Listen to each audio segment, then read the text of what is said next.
Hello, everybody. I'm Jesse Waters, along with Judge Janine Pirro, Piers Morgan, Dana Perino, and Greg Gutfeld. 5 o'clock in New York City, and this is The Five.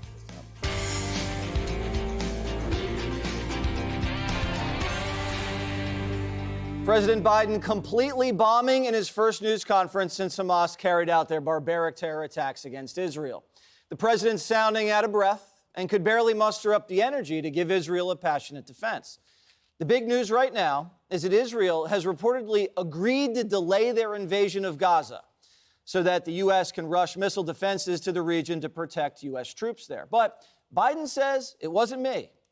Have you sought assurances from him that he will hold off on a ground invasion into Gaza until the safe release of the hostages can be assured? No.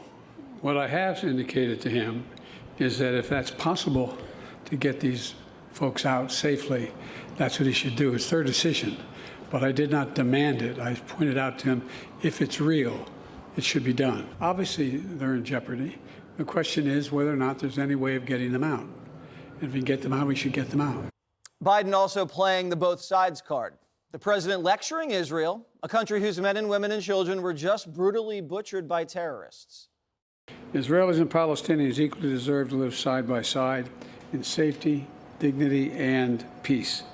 There's no going back to the status quo as it stood on October the 6th. There has to be a vision of what comes next. And in our view, it has to be a two-state solution.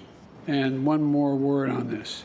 I continue to be alarmed about extremist settlers attacking Palestinians in the West Bank.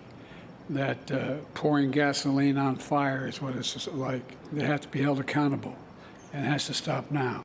And after letting Iran proxies attack U.S. troops 14 times, the president is issuing this timid little warning to Tehran. My warning to the Ayatollah was that if they continue to move against those troops, we will respond, and he should be prepared.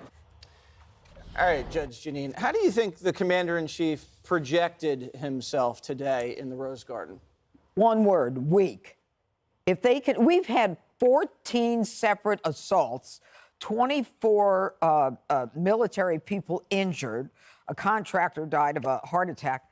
And this guy says, if you continue to do that, we're going to get upset with you. You shoot at an American serviceman, we'll come after you in a tank. It should be that simple. No one is buying what he's saying. He's not threatening anybody. And, you know, this whole idea, we've got to recognize that to get in all the missile defense systems, they do need time. Because those defense systems are going to be over Iraq and Syria and Jordan, Saudi Arabia, the UAE. We've got troops all over the world. And so now we've got to bring in the troops or the systems to protect them. But Obama, he just contradicts himself. Last week, he said, you know what? He said, I have convinced the Egyptian officials to open the Rafah border. We can't even get Americans out of the Rafah gate. Okay, and right now they're telling Americans in Palestine and in Lebanon and in Israel to come back to the United States. So he's got no power. He doesn't in any way signal power. Then you've got Nancy Pelosi. She comes out and says, we don't want revenge, we want justice. Well, what should we do, Nancy? Should we put it on the civil calendar or the criminal calendar? I know in the civil calendar there's a little bit of a backlog.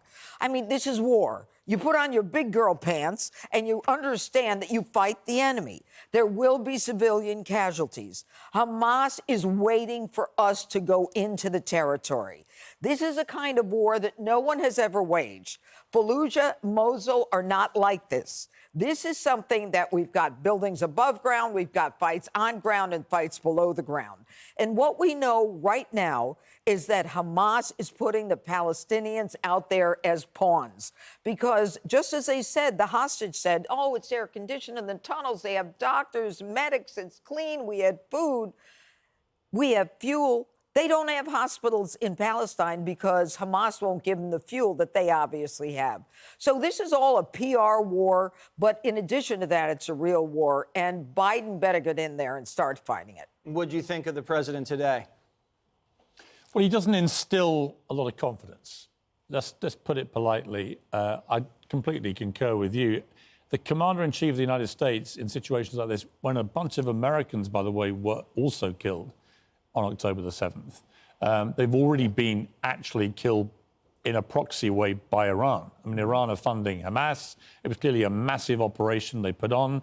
Lots of reports coming out now about lots of training of Hamas terrorists by Iran, potentially in Iran as well. So Iran has already killed American civilians on October the 7th.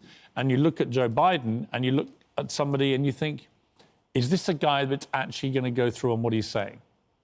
If you're Iran, if you're Putin, if you're any of these adversaries right now, I think ever since he did that ridiculous overnight pullout in Afghanistan, he lost all authority with these adversaries. And I think they all fancy their chances that he will not carry through on his word. And I think that's a dangerous moment for America, a dangerous moment for Israel, and a dangerous moment for the world. So it's not good to see Joe Biden exude that complete lack of confidence or a belief that you think he's going to carry out what he says he's going to carry out, because so far he hasn't. The IDF is itching to go in, and they can't like this delay at all. It was interesting because, let me point out, I will start with Kirby. Kirby said yesterday that a ceasefire would only help Hamas, okay?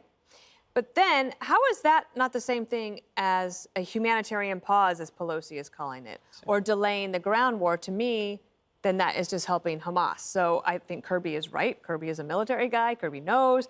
But Kirby is also in a situation where you have an administration who is publicly and then behind the scenes and also in the media telling Israel to slow down, and Israel, you better take care of the people there, and you better think ahead. You better be.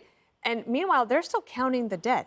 They're still trying to do burials. They're still grieving. They know, and maybe it won't be tomorrow. Maybe they need an element of surprise. Who knows? Maybe the IDF isn't ready.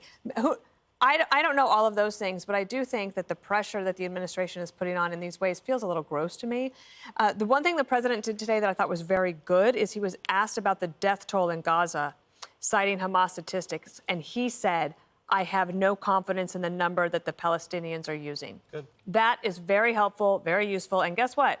New York Times, you could take that one to the bank. They're still in the New York Times today wondering, maybe it's still plausible that the Israelis bombed the hospital.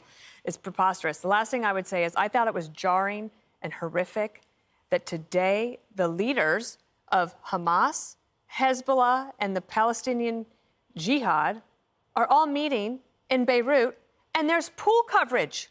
There's like, I was going to say the freaking word. They're in there like as if they called them into the Oval Office to take pool coverage camera. Like they were going to take questions. Like, for example, how is it that they are still alive? If the three of them are together in one place, how is it not that they are the state sponsor of terrorism right now in Beirut? Who are you for? And I would say the same thing about Qatar. 2 weeks ago, the Four Seasons in Doha had to put out a tweet that said, we can confirm that the leader of Hamas is not staying here. Why would they say that? Because they don't want to get bombed. Because there are people who are saying, why are we saying that like Qatar is so great? Maybe they are. They're a good ally on some things. But in the meantime, they're also dribbling out any sort of information to Hamas to help protect them. And the fact that those guys could actually have a meeting with media coverage, to me, is a really bad sign about where this is going. Also, not great street cred if you're a Hamas terrorist staying at the Four Seasons. No. Yeah, exactly. Greg? What a mess. It's a mess. You know, it's weird and amazing. The further away we get from Trump 2020, the closer he gets to the White House in 2024. Everything that he's done just looks better and better. Between inflation, home prices, a hot war, a cold war, a broken border, decimated cities. It makes you dream of a strong country whose only problem was an intelligentsia plagued by mean tweets and crass jokes. We lost Trump because the media preferred peace of mind over actual peace. And now Joe's got to be worried because there's a major wake-up call going on in his party. Jewish Democrats woke up October 8th and found that all their allies that they supported now see them as part of the problem. You know, Jewish voters went against Trump 3-1. How did that work out? Yep. And all of those people that you supported on the street and in social media and GoFundMe, now they're saying, sorry, Jews, we mean you too. They think you're white even if you don't. You are now part of the white patriarchy that seeks to marginalize people of color. So how did that happen? How did that happen? Well, who needs a race-baiting industry when you excel? The Jews didn't need it, right? And ironically, it's the race-baiting industry that keeps you down, right? If you label people a victim, they stay victims. Instead, you should be emulating Jews instead of trying to hate them. Anyway, my advice to Jewish Democrats, leave. Yeah. You're being held hostage by that party. Come over here. The water's warm and it's safe. Okay. Hey, Sean Hannity here. Hey, click here to subscribe to Fox News YouTube page and catch our hottest interviews and most compelling analysis. You will not get it anywhere else.